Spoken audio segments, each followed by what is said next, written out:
Hi, welcome back to my YouTube blog. ಇವತ್ತು ಏನು special ಅಂತಂದರೆ ದೇವ್ರ ಪೂಜೆಗೆ ಸಬ್ಬಕ್ಕಿ ಪಾಯಸ ಮಾಡ್ತಾ ಇದ್ದೀನಿ. ಅದ್ರದ್ದು ವಿಡಿಯೋ ಮಾಡಿದ್ದೀನಿ. ಈಸಿ ಪೀಸಿ ರೆಸಿಪಿ, ಎಲ್ಲರೂ ಟ್ರೈ ಮಾಡಿ ಒಂದ್ಸಲ. ಸಬ್ಬಕ್ಕಿ ಆರೋಗ್ಯಕ್ಕೆ ಒಳ್ಳೆಯದು. ಸೊ ಹಾಲು ಪಾಯಸ ನನಗೂ ಇಷ್ಟ ಆಗಲ್ಲ ಜಾಸ್ತಿ. ಸೊ ಇವತ್ತು ನೈವೇದ್ಯಕ್ಕೆ ಇಟ್ಬಿಟ್ಟು ಇಡೀ ಬಿಲ್ಡಿಂಗ್ಗೆ ಕೊಡೋಣ ಅಂತ ಸ್ವಲ್ಪ ಜಾಸ್ತಿನೇ ಮಾಡಿದ್ದೀನಿ. ಆಮೇಲೆ ಟ್ರೈ ಮಾಡಿ, ಕಮೆಂಟ್ ಮಾಡಿ, ಈ ವಿಡಿಯೋ ಆದಷ್ಟು ಶೇರ್ ಮಾಡಿ. ಬನ್ನಿ ಇವಾಗ ಹೇಗೆ ಮಾಡೋದು ಅಂತ ನೋಡೋಣ.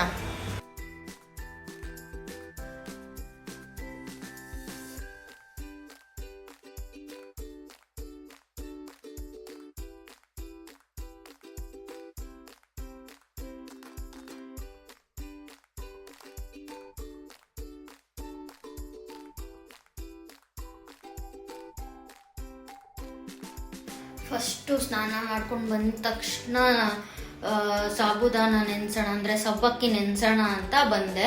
ಅದು 1 ಅವರ್ ನೆನಿಬೇಕು ಸಬ್ಬಕ್ಕಿ ಪಾಯಸಕ್ಕೆ.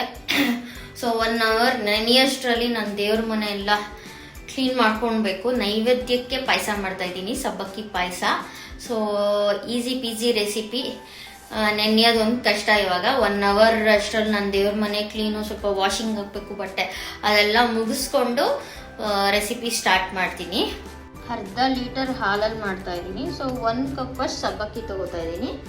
ಇದನ್ನು ಚೆನ್ನಾಗಿ ತೊಳೆದ್ಬಿಟ್ಟು ನೆನೆಸ್ಕೊಳ್ಳೋಣ. ಸಬ್ಬಕ್ಕಿನ ನೆನೆಸಕ್ಕೆ ಇಟ್ಟಿದ್ದೀನಿ. 1 ಅವರ್ ನೆನೆಲಿ. ಇದು ದಪ್ಪ ಸಬ್ಬಕ್ಕಿ, ಅದಕ್ಕೆ ನೆನೆಯೋಕೆ ಇಟ್ಟಿದ್ದೀನಿ. ನೈಲಾನ್ ಸಬ್ಬಕ್ಕಿ ತೊಗೊಂಡ್ರೆ, ಅಂದರೆ ಸಣ್ಣ ಸಣ್ಣದು, ಅದೇ ನೆನೆಸೋಷ್ಟಿಲ್ಲ. ನೋಡಿ, ಆಲ್ಮೋಸ್ಟ್ 45 ಮಿನಿಟ್ಸ್ ನೆನೆಸಿದ್ದೀನಿ ಸಬ್ಬಕ್ಕಿನ. ಟೈಮ್ ಆಗೋಯ್ತು, ಅದಕ್ಕೋಸ್ಕರ ಇವಾಗ ಇಲ್ಲಾಂದರೆ 1 ಅವರ್ ನೆನೆಸ್ಕೋಬೇಕು. ಆ್ಯಕ್ಚುಲಿ 45 ಮಿನಿಟ್ಸಲ್ಲಿ ಇಷ್ಟು ನೆಂದಿದೆ. ಸೊ ಇದನ್ನು ಇವಾಗ ಕುದಿಸ್ಕೊಳ್ಳೋಣ, ಅಂದರೆ ಬಿಸಿ ಮಾಡ್ಕೊಳ್ಳೋಣ.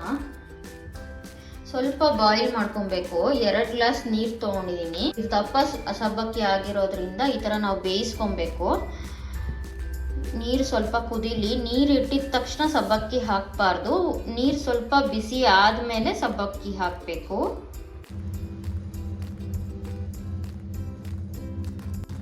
ಇವಾಗ ನೀರು ಬಿಸಿಯಾಗಿದೆ.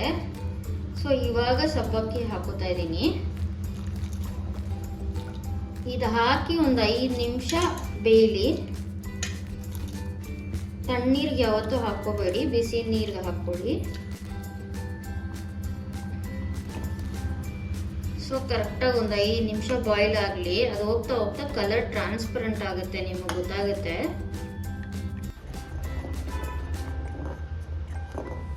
ನೋಡಿ, ಕರೆಕ್ಟಾಗಿ 5 ಮಿನಿಟ್ಸ್ ಆಯಿತು. ಅಂದರೆ ಟ್ರಾನ್ಸ್ಪರೆಂಟ್ ಆಗ್ತಾ ಇದೆ, ಆಮೇಲೆ ಗಟ್ಟಿ ಆಗ್ತಾ ಇದೆ. ಇನ್ನೊಂದು ಸ್ಲೋವಲ್ಲೇ ಇಡಿ, ಸಿಮ್ಮಲ್ಲೇ ಇಡಿ, ಇಲ್ಲಾಂದರೆ ತಳ ಹಿಡಿಯುತ್ತೆ. ಇವಾಗ ಇದಕ್ಕೆ ಡೈರೆಕ್ಟಾಗಿ ನಾವು ಹಾಲು ಹಾಕ್ಕೊಂಬಿಡೋಣ. ಹಾಲು ಹಾಕಿದ್ಮೇಲೆ ಅದು ಬೇಯುತ್ತೆ. ಸೊ ಡೈರೆಕ್ಟಾಗಿ ಕಾಯಿಸಿಲ್ಲ ನಾನು, ಹಾಲು ಹಾಗೆ ಹಾಕೋತಾ ಇದ್ದೀನಿ.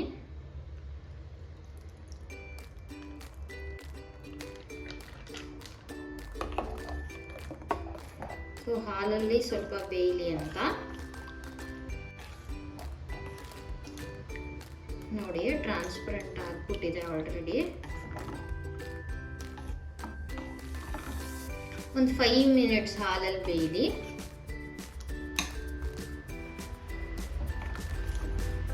ನಾನಿಲ್ಲಿ ಒಂದು ಸ್ವಲ್ಪ ಜಾಸ್ತಿ ಕ್ವಾಂಟಿಟಿನೇ ಮಾಡ್ತಾ ಇದ್ದೀನಿ, ಯಾಕಂದರೆ ನಮ್ಮ ಬಿಲ್ಡಿಂಗಲ್ಲಿ ಎಲ್ಲರಿಗೂ ಕೊಡ್ತೀನಿ ಪ್ರಸಾದ ಅಂದ್ಬಿಟ್ಟು. ನೋಡಿ, ಸುಮಾರು ಒಂದು 7 ನಿಮಿಷ ಹಾಲಲ್ಲೇ ಬೇಯಿಸಿದ್ದೀನಿ.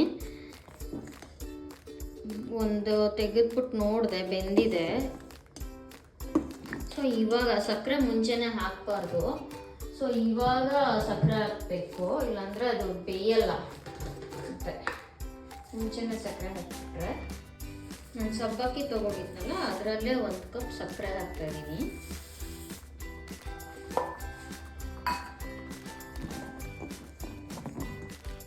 ದೇವರು ಇಡ್ತಾ ಇರೋದ್ರಿಂದ ನಾನು ಸ್ವೀಟ್ ನೋಡ್ತಾ ಇಲ್ಲ. ಸ್ವೀಟ್ ಜಾಸ್ತಿ ಇದ್ರೆ ಇಕ್ಕಿನೂ ತಿನ್ನಲ್ಲ. ಸೊ 1 ಕಪ್ ಹಾಕಿದ್ದೀನಿ.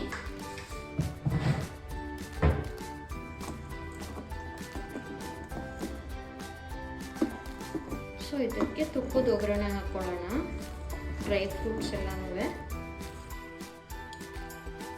ಸೊ ಒಂದು 2 ಸ್ಪೂನ್ ಅಷ್ಟು ತುಪ್ಪ, ಜಾಸ್ತಿನೇ ತೊಗೊಂಡಿದ್ದೀನಿ. ತುಪ್ಪ ಹಾಕ್ಕೊಳ್ಳಿ.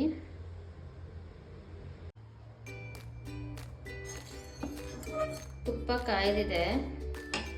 ಸೊ ಫಸ್ಟು ಗೋಡಂಬಿ ಬಾದಾಮಿ ಹಾಕೊಂಡ್ಬಿಡೋಣ, ಯಾಕಂದರೆ ಅದು ಬೇಗ ಫ್ರೈ ಆಗಲ್ಲ. ದ್ರಾಕ್ಷಿ ಆಮೇಲಿಂದ ಹಾಕೋತೀನಿ.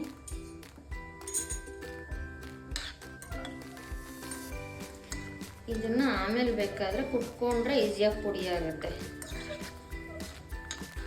ಗ್ಯಾಸ್ ಹಾಸ್ಕೊಬಿಡಿ, ಆಮೇಲೆ ದ್ರಾಕ್ಷಿ ಹಾಕಿದ್ರೆ ನಡೆಯುತ್ತೆ. ಬಾದಾಮಿ ಮಾತ್ರ ಎತ್ಕೊಬಿಡ್ತಾ ಇದ್ದೀನಿ. ಸ್ವಲ್ಪ ಕುಟ್ಟಾಕೋಣ ಅಂತ. ತೆಂಗಿನ ದ್ರಾಕ್ಷಿ ಹಾಕಿದ್ರೂ ನಡೆಯುತ್ತೆ, ಇಲ್ಲ ಅಂದರೆ ಸೀದೋಗ್ಬಿಡುತ್ತೆ.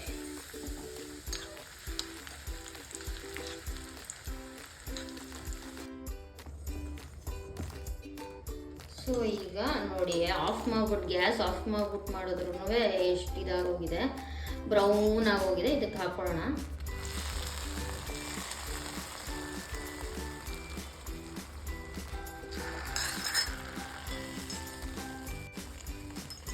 ಇದು ತುಂಬ ಆಗೋಯ್ತು ಪಾತ್ರೆ ತುಂಬ. ಏನಕ್ಕೆ ಅಂತಂದರೆ ನಾನು ಇದು ಪ್ರಸಾದ ಮಾಡೋಕ್ಕೆ ಇಟ್ಕೊಂಡಿದ್ದಿತ್ತು ಪಾತ್ರೆ, ಅದಕ್ಕೋಸ್ಕರ ಇದರಲ್ಲೇ ಮಾಡ್ತಾ ಇದ್ದೀನಿ.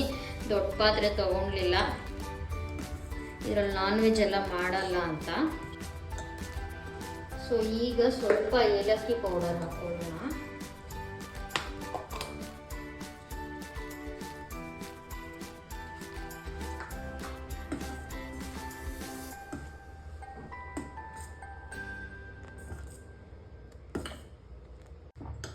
ಸೊ ಅಡಿಷ್ನಲ್ ನಾನು ಇಲ್ಲಿ ಬಾದಾಮಿ ಪೌಡರ್ ಹಾಕೋತಾ ಇದ್ದೀನಿ. ಕಸ್ಟರ್ಡ್ ಪೌಡರು ಹಾಕೋಬೋದು, but Badami powder custard powder ಹಾಕೊಂಡ್ರೆ ತೀರಾ ಗಟ್ಟಿಯಾಗಿ ಹೋಗ್ಬಿಡುತ್ತೆ.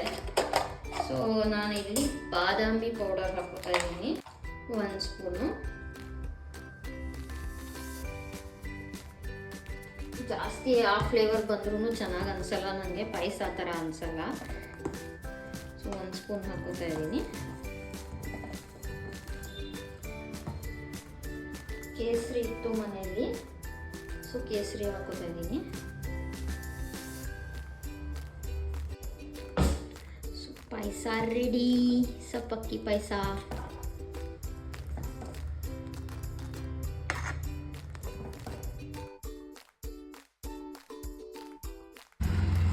ಸೊ ಇದು ಕೆಳಗಡೆ ಮನೆಯವ್ರಿಗೆ, ಅವ್ರು ಯಾರು ಇರೋ ಕಾಣೆ ಇಟ್ಟಿರ್ತೀವಿ ಪ್ರಸಾದ. ಸೊ ವಿಕ್ಕಿ ಬಂದರು, ಕೇಳಿಸಲ್ಲ, ಒಳಗೆ ಹೋಗ್ಬಿಡ್ತೀನಿ. ಮಾದೇಶ್ವರನ ಬೆಟ್ಟಕ್ಕೆ ಹೋಗೋಣ ಅನ್ಕೊತಾನೆ ಇದ್ದೆ, ಬಟ್ ಹೋಗೋಕ್ಕಾಗೇ ಇಲ್ಲ. ಇಲ್ಲಿ ತಳಗಟ್ಪುರದ ಹತ್ರ ಅಂದರೆ ತುರಳಿ ಫಾರೆಸ್ಟ್ ಹತ್ರ ಒಂದು ಮಾದೇಶ್ವರನ ದೇವಸ್ಥಾನ ಇದೆ. ಸೊ ಅಲ್ಲಿಗೆ ಹೋಗ್ತಾ ಇದ್ದೀವಿ.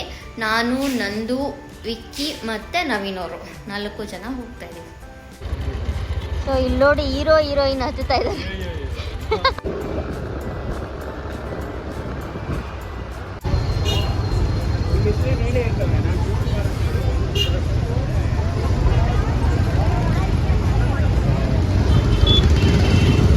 ಇಷ್ಟುದ್ದ ಇದೆ ನೋಡಿ ಕ್ಯೂ, ಊಟಕ್ಕೆ ಏನಕ್ಕೆ ಅಂತ ಗೊತ್ತಿಲ್ಲ. ಮಾದೇಶ್ವರ ದೇವಸ್ಥಾನದಲ್ಲಿ ನಮ್ಮಮ್ಮ ಅರ್ಧ ಗಂಟೆಯಲ್ಲಿ ವಿಸಿಟ್ ಮಾಡ್ಕೊಂಡು ಬಂದರು ಅಂದರು. ಇಲ್ಲಿ ನೋಡಿ, ನಾವು ಬಂದಮೇಲೆ ಎಷ್ಟು ಜನ ಕ್ಯೂ ಇದ್ದಾರೆ. ಇನ್ನು ಹಿಂದಕ್ಕೆ ನನ್ನ ಹೈಟ್ ಸಾಲಲ್ಲ. ಸೊ ಫೈನಲಿ 20 ಮಿನಿಟ್ಸ್ ಕ್ಯೂ ಅಲ್ಲಿ ನಿಂತ್ಕೊಂಡು ಇಲ್ಲೆಲ್ಲ ಸ್ಟೆಪ್ಸ್ ಕಾಣಿಸ್ತಿದೆ ನೋಡಿ. ಇನ್ನೂ ಒಳಗಡೆ ಇನ್ನೂ ಲೇಟ್ ಆಗುತ್ತೆ, ಇನ್ನೂ ಒಂದು 20-25 ಮಿನಿಟ್ಸ್ ಆಗುತ್ತೆ.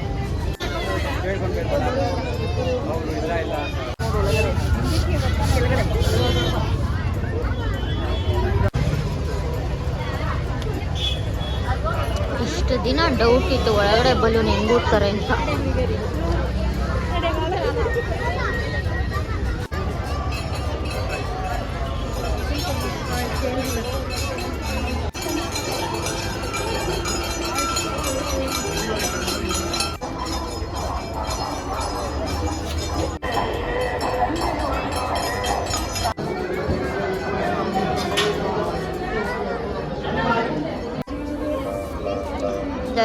ಆಯಿತು. ಇದು ಪ್ರಸಾದಕ್ಕೆ ಕ್ಯೂ.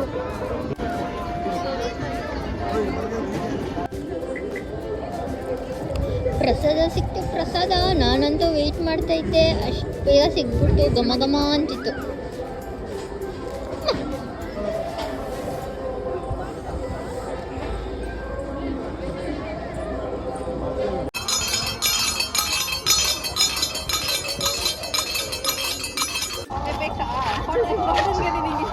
ಚಿಕ್ಕ ಮಕ್ಕಳು ಆಟ ಸಾಮಾನು ಕಾಟನ್ ಕ್ಯಾಂಡಿ ತಗೊಂತಾ ಇದ್ದಾರೆ. ಈ ಸಲ cotton candy, white colour cotton candy ಇಡೀ ಕರ್ನಾಟಕದಲ್ಲಿ. ಕಲರ್ ಎಲ್ಲ ಬ್ಯಾನ್ ಆಗಿರೋದ್ರಿಂದ ಎಲ್ಲ ವೈಟ್ ಕಲರ್. ಸೊ ಫೈನಲಿ ಮನೆಗೆ ಬಂದ್ವಿ. ಈಗ ಯಪ್ಪ ಎಷ್ಟು ರಶ್ ಇತ್ತು ಅಂತಂದರೆ 7:40 ಕ್ಯೂ ಅಲ್ಲಿ ನಿಂತಿದ್ದು. 9:15ಗೆ ದರ್ಶನ ಆಗಿ ಹೊರಗಡೆ ಬಂದ್ವಿ. ಬಟ್ ಖುಷಿ ಆಯಿತು, ದೇವರನ್ನ ನೋಡಿದ ಖುಷಿ ಆಯಿತು. ಸೊ ನನ್ನ ವ್ಲಾಗ್ ಇಷ್ಟ ಆಗಿದ್ರೆ ಪ್ಲೀಸ್ ಸಬ್ಸ್ಕ್ರೈಬ್ ಮಾಡ್ಕೊಳ್ಳಿ ಚಾನಲ್ನ. ಜಾಸ್ತಿ ಸಪೋರ್ಟ್ ಮಾಡಿ. Thank you.